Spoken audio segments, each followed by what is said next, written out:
I'm here with another story today. In fact, I have two this week.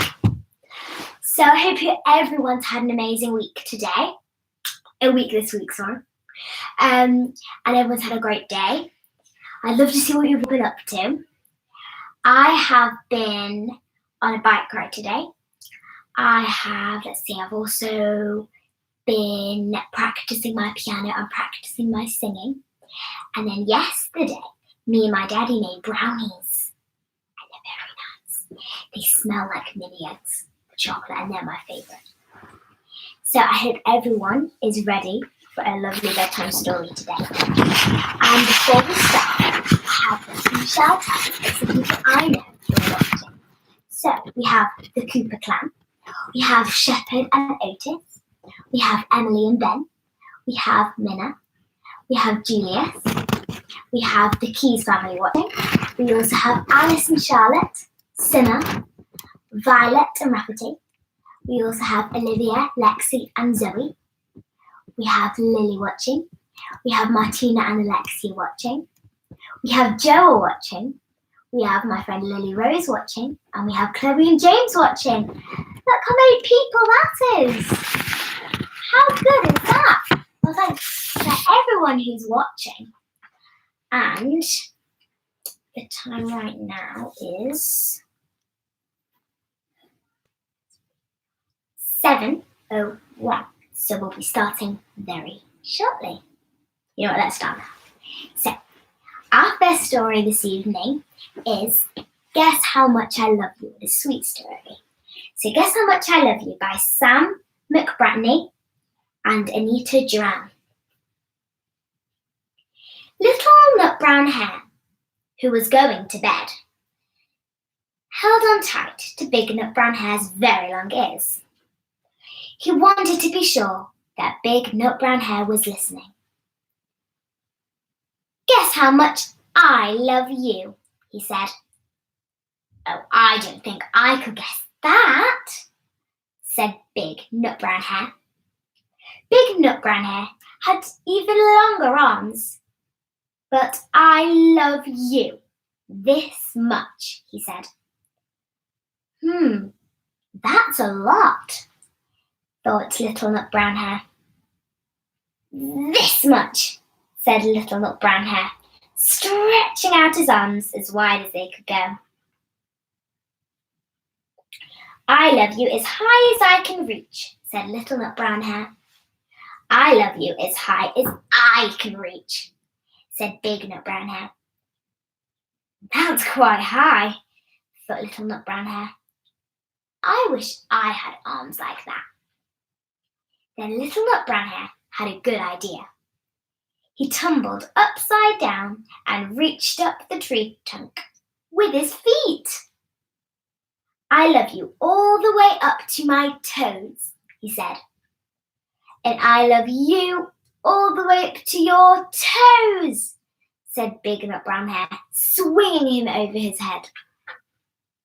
But I love you as high as I can hop, laughed Little Nut Brown Hare, bouncing up and down. But I love you as high as I can hop, said Big Nut Brown Hare, and he hopped so high that his ears touched the branches above. That's good hopping, thought Little Nut Brown Hare. I wish I could hop like that. I love you all the way down the lane as far as the river, said Little Nut Brown Hare. I love you across the river and over the hills, said Big Nut Brown Hare. That's very far, thought Little Nut Brown Hare. He was almost too sleepy to think of any more. Then he looked beyond the thorn bushes and out into the big dark night. Nothing could be further than the sky. I love you right up to the moon, he said and closed his eyes. Oh, that's far, said Big Nut Brown Hare. That is very, very far. Big Nut Brown Hare settled Little Nut Brown Hare. into his bed of leaves. He leaned over and kissed him good night. Then he lay down close by and whispered with a smile, I love you, right up to the moon and back. Oh, that's such a sweet story. I really hope you enjoyed that. I really enjoyed that. So, now we're on to our next book. Rhinos Don't Eat Pancakes by Anna Kemp and Sarah Ogilvie. I can't pronounce this. Ogilvie. This book has been given to me to borrow to read to everyone by my friends Aggie and Elsa. So thank you if you're watching. Okay, rhinos don't eat pancakes. Do you ever get the feeling that your mum and dad aren't listening to a word you say? You do? Then you are just like Daisy. Her mummy and daddy never listen. Daisy could tell them that their hair was on fire or that the dog had eaten the postman. But they would just nod and say, that's nice, dear. Or, tell your gran. Or, can't you see I'm on the phone? So when, one day, Daisy had something really important to say, guess what? Nobody listened. So this is what happened. Daisy was eating as a bus and as purple as a plum. It was also a bit peckish. So it took a chomp of Daisy's pancake and went upstairs. Mummy! Mummy! Daisy called. There's a big... Tell your dad, said Mum. He'll catch it in a mug and throw it out the window. Daddy! Daddy! Said Daisy. There's a huge... Shh, said Dad. The spider can wait.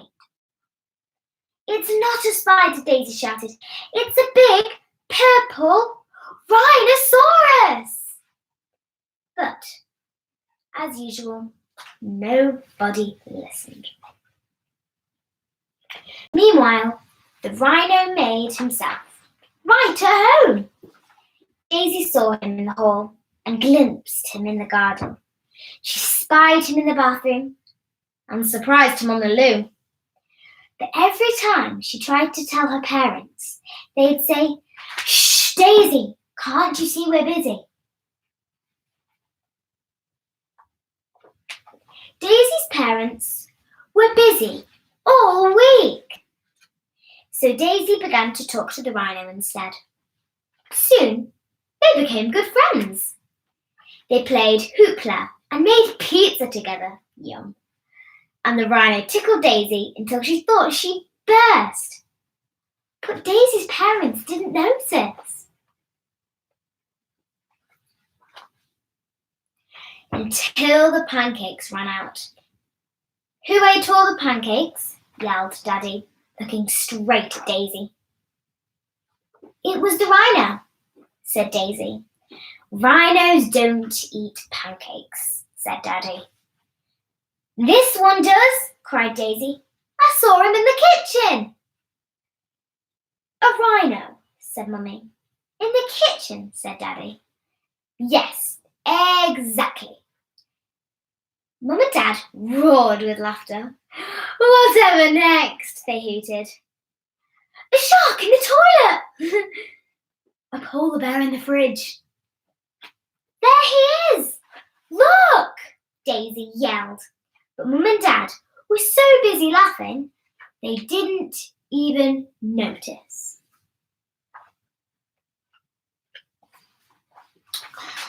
Come on, Rhino, Daisy said. I've had enough of this. The rhino tickled Daisy with his horn, but she was far too glum to giggle. Mum and Dad never listen, she sighed.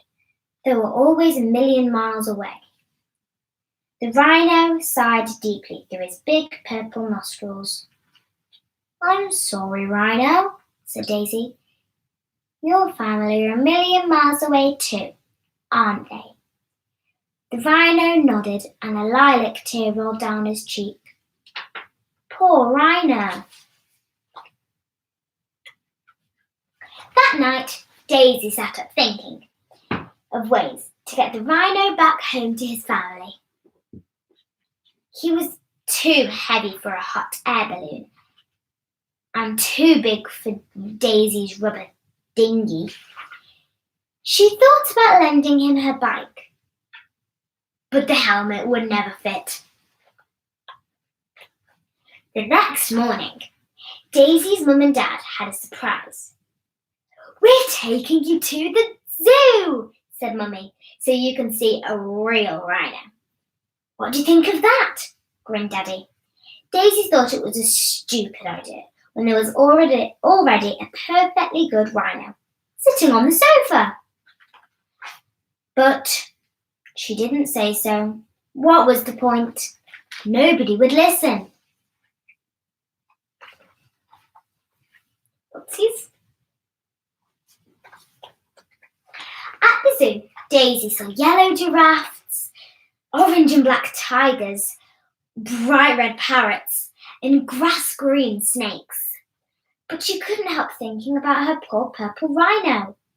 Hurry up, Daisy, said Mummy. The rhinos are this way. But what was this? Missing big purple rhino. Likes pancakes. If found, please call the zoo. Cripes, gasped Mum. Well, that explains the pancakes, gasped Dad. Mum, Dad, and Daisy rushed back home. And guess what they saw when they got there? That's right, the biggest, purplest rhinoceros in town. What did I tell you? Said Daisy, grinning from ear to ear. I'm phoning the zoo, said Mummy. The rhino looked startled. No, said Daisy. Not the zoo. He needs to get back to his family. They are a million miles away. Well, we'd better get a move on, said Dad. The next flight to a million miles away leaves this afternoon. The rhino packed his suitcase whilst Daisy found a hat. Then they all pushed his big purple bottom into the back of the car and drove to the airport.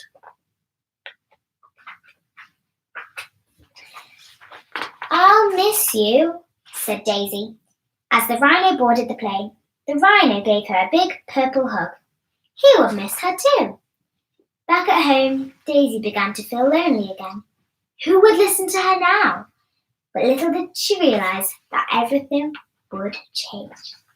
Yes, tell us about the rhinoceros, Daisy, said Mummy. Yes, Dad, tell us about that big, purple, pancake-loving rhino. So Daisy told him about the hoopla and the pizza and the tickles, and guess what? They listened and they listened until she had completely run out of words. It was brilliant. Is there anything else you'd like to tell us? Asked Mum as she took Daisy into bed that night. Daisy looked out on the landing. No, that's all for now, said Daisy, smiling. Night, night. The pink polar bear would have to wait until tomorrow. What's a happy ending? Well, I think that we have some more shout-outs. So, let's read everyone's names again before we say goodbye. So we have the Cooper Clan, Shepherd and Otis, Emily and Ben. We have Minna.